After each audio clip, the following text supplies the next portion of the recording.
This was published originally by George Howard in 1987, and he knew about 9 manuscripts of the Gospel of Matthew in Hebrew. 2 of his manuscripts read exactly this way. And I said, there's got to be more manuscripts. So I start digging for more manuscripts. Now, I'm not sure I want to get to what I found there first. I think I want to share something a little, one of the really interesting things that came up. So as I'm looking at this Hebrew Matthew, I'm like, hey, that was interesting for Michael in Matthew 23 and Matthew 15.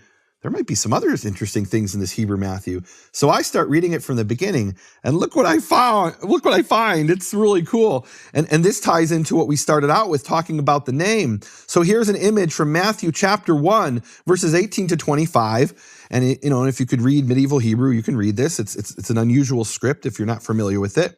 But right over here, you have this symbol, which is the symbol He, and it appears twice. And this He, over here and over here, what this represents is the name Hashem. Now, remember, this was copied by a rabbi, meaning if you believe what we're told in ancient sources, it was written by Matthew. In Hebrew, we're told that by Papias, a church father who died in the year 130, who tells us that Matthew collected the words in the Hebrew language and each translated them as he was able. So what happened is Matthew wrote this in Hebrew. At some point, it's brought over into the synagogue. And you think, how did this get into synagogues? Well, what happened is the Catholic Church came along and started persecuting Jews who believed in Yeshua. So where are they going to hide? So they hide among the other Jews, and they bring their manuscripts with them. Over the centuries, they assimilate, and this now is being copied by a Jewish rabbi. When the Jewish rabbi sees God's name, Yud He Vav He, outside of the Old Testament, it's very rare for him to ever write Yud He Vav He. It happens occasionally, but it's very rare. Normally, instead of writing Yud He Vav He uses a symbol to represent the name, and that symbol is usually a He with a line over it, which is exactly what we see here.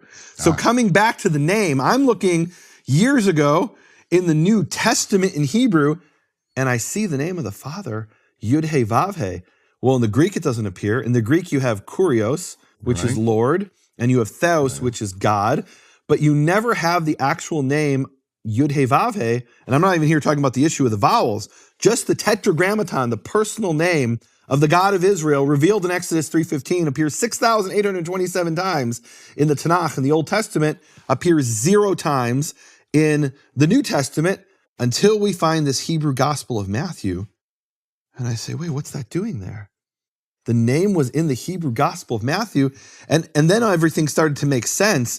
So there's a Dead Sea Scroll that was discovered at a place called Nachal Hever,